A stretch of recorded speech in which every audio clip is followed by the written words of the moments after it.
Now, your brain is organized to reflect everything you know in your life. Your brain is a reflection of your external environment. It's an artifact of all the things you've learned and experienced to date. Feelings and emotions are the end product of past experiences. And if you're feeling the same way every single day, it means two things. Number one, nothing new is happening in your life. And if those emotions are driving certain thoughts, and those thoughts then are creating the same emotions, then your thinking equal to your emotional state means you're thinking in the past. And if you believe that your thoughts have something to do with your destiny, as long as you're thinking equal to your familiar emotions, you keep reaffirming the same past experiences in your life over and over again. Our research shows without a doubt in the last 3 years that when students of our work combine a clear intention, now intention is a vision, a potential that already exists in the quantum field that you get to select. And when you ask yourself a question like, what would it be like to be healthy? What would it be like to be wealthy? What would it be like to be free or to be in love? The moment you ask that creative question, a part of your brain called the frontal lobe turns on. That's the crowning achievement of a human being.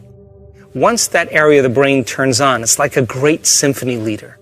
It looks out of the landscape of the entire brain, and it begins to randomly select different networks of neurons that are connected to the things you've learned in your life or the experiences you had. And it begins to seamlessly paste them together to create an ideal, a vision, or an internal representation. That is a potential experience that's awaiting you. But it's not enough to just have the mind involved. Thoughts are the language of the brain, and feelings are the language of the body. And how you think and how you feel creates a state of being. Once you can begin to emotionally embrace that future reality before it's made manifest, when you combine that clear intention with an elevated emotion, the freedom, the joy, the inspiration, the genuine love that you feel or gratitude from that experience, the moment you do that, your body, as the unconscious mind, begins to believe it's living in that future reality in the present moment. Now you're moving into a new state of being, into a new personality. And a new personality creates a new personal reality. The research that we've done shows that when we teach people how to regulate their internal states, to begin to create more coherence in their brain, and to generate elevated emotions like joy and gratitude and inspiration, that not only does the brain become coherent, but so does the heart. And when the brain is coherent, the heart is coherent. When the heart is coherent, the brain is coherent. And so why don't we live by these states on a daily basis? Primarily because the majority of the time that we live in our waking state of consciousness, 70% of the time, you and I are living by the hormones of stress. And living in stress is living in survival.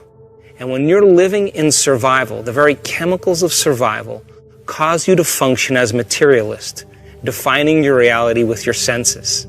You pay attention to objects and things and people. You begin to believe that your outer world is more real than your inner world. And the side effect of this, over time, begins to cause us to feel separate from possibility. Why?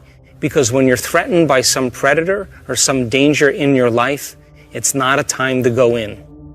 It's not a time to trust the unknown. It's not a time to open your heart and feel love. It's not a time to communicate. It's not a time to create. It's not a time to learn. It's a time to survive. So then, in order for us to create then, we have to lay down the very thing we used our whole life to get what we want for something greater to occur. And most importantly, we want you to understand when you're in the creative state and when you're not. And if you were to take a little time every day and apply some of the principles in changing beliefs and perceptions about yourself and your life, and what is a belief other than a thought you keep thinking over and over again? And all beliefs are based on past experiences. And in order for you to change a belief or perception about yourself and your life, you have to make a decision with such firm intention that the amplitude of that decision carries a level of energy that's greater than the hardwired programs in your brain and the emotional conditioning in your body, and your body literally has to respond to a new mind. And when the choice becomes an experience that you never forget, that's the moment the past biologically no longer exists in you. And people around the world are changing beliefs and perceptions that are based on past experiences from 30 and 40 and 50 years ago. And the side effect is that they're creating new lives. All potentials in the quantum field exist in the present moment. So that when you sit down to create something in your future, it's important for you to understand that only when you're in the present moment do you have access to possibility. Once you understand what it's like to be in the present moment, change your energy. And when you change your energy to match a potential that already exists in the quantum field electromagnetically, when your energy matches that experience energetically, that's when reality is drawn to you. That's when the new experience begins to find you. So whether you want to change your health, or create something new in your life, or experience a mystical moment, lucid dream, whatever your passion or desire is, specifically select those potentials and create the life that you want, so that you don't have to go and get it, that in fact it comes to you. So think about this. Most people wake up in the morning, and the first thing they do is they get in touch with the feeling that defines them. The moment they get in touch with that feeling, whether it's suffering or guilt or shame or judgment or unworthiness, they begin to start their day from that emotional state. In other words, they're already living in the past. And once they turn on the certain chemicals that drive certain brain circuits, they expect their life to change, but they're thinking the same thoughts, performing the same actions, and living by the same emotions, but secretly expecting their life to change. What if, then, in a small example, you became conscious of those emotions that keep you anchored to the past, and you begin to change your emotional state, means you would begin to change your energy. Now, from a quantum perspective, the thoughts that you think are like the electrical charge in the quantum field. The feelings that you emote are like the magnetic charge in the quantum field. And how you think and how you feel broadcasts an electromagnetic signature that influences every single atom in your life. The thought sends the signal out, and the feeling draws the event back. So you are broadcasting information on a daily basis into the field. When you change your energy, you literally change your life. And if you're able to maintain that change in energy, you will begin to draw new experiences to you. And that's when you become the scientist in measuring fruits of your efforts. And as I said, common people all over the world, in all different cultures, are doing the uncommon. They're healing themselves from diseases, chronic diseases, serious, potentially fatal diseases. They're creating wonderful new jobs and opportunities. They're winning the lottery. They're having mystical experiences that begin to uncover the mystery of who we really are. And I think that the biggest lie that we've ever been told is that we're linear beings living a linear life. But in fact, we are dimensional beings living a dimensional life. And so uncovering the mystery of the self, beginning to look deeper and understanding who we are, that if knowledge is power, then knowledge about yourself is self-empowerment. And I want to inspire you and motivate you so that you can begin to apply these principles so that you get to be the recipient of your own efforts. For example, we've had several people in our work heal themselves of very difficult conditions. One lady in particular experienced a very sudden loss. The event in itself produced very strong emotions. Those emotions then lingered for periods of time, and it began to define her as a personality. Now, it's a scientific fact that the hormones of stress push the genetic buttons and create disease. So the long-term effects by living by those chemicals literally are harmful to our body, justified or not. Now, we've all had traumatic events in our life, and some of those traumatic events brand us both neurologically and chemically. In this woman's experience, the event was so traumatic that the emotions lingered for weeks and months and finally years, It became part of her identity.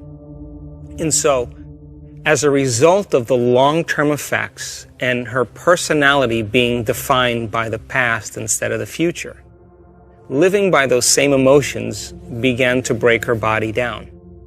In a very short amount of time, she developed paralysis from the waist down. The result of the effect of the paralysis created more stress in her life. Now she couldn't work. She couldn't take care of her children. She couldn't make any money. She couldn't take care of her house. She had to get assistance from other people, and her mother had to move in with her. And because of all of the effects of those circumstances, her stress hormones went up. In a short amount of time, she developed ulcerations on all the mucous membranes of her body. Those mucous membranes with all the ulcers caused her to no longer eat properly. She couldn't eat. And because she couldn't eat, the chemical imbalance from no longer eating enhanced her stress levels even further. Within 3 to 4 months, she developed esophageal cancer.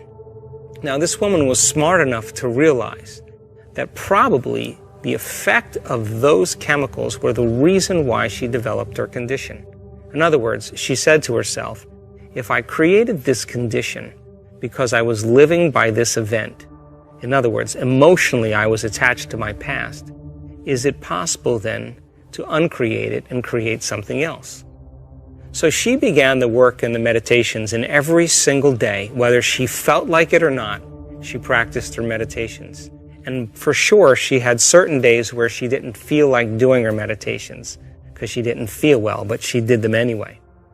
She also made the decision that she wasn't going to get up from her meditations until she was in love with life. Now, to the materialist, the person who's defining reality with their senses, to the materialist, there's no reason for her to be in love with life. Why? She had a traumatic event. She had no job. She had no money. She was paralyzed. She had a diagnosis of cancer. She couldn't eat. She was in internal pain. She was in external pain. But she said, I'm going to teach my body emotionally what my future could feel like before it's made manifest. And every single day, day by day, she overcame a small part of herself. And within a very short period of time, about a year, she was able to reverse those conditions. To this day, this woman has no cancer. She has no ulcerations in any of her mucous membranes. She has no paralysis or pain inside of her body or outside of her body. And she has a new life. So new personality creates a new personal reality. The disease exists in the old personality. She's literally become someone else. Now, if you talk to this woman about that experience, she'll tell you that experience was her greatest teacher. Most of us, though, when we can't overcome an experience, when someone says to us, why are we this way? We typically say, we are this way because of some event that's happened to us in the past, which means I haven't been able to change since that event. That event altered me emotionally. But once we understand that we can be defined by a vision of the future, instead of the neurocircuitry and chemicals and emotions of the past, this is when we change our personality and we create a new personal reality. The most valuable commodity I know of is information. Wouldn't you agree?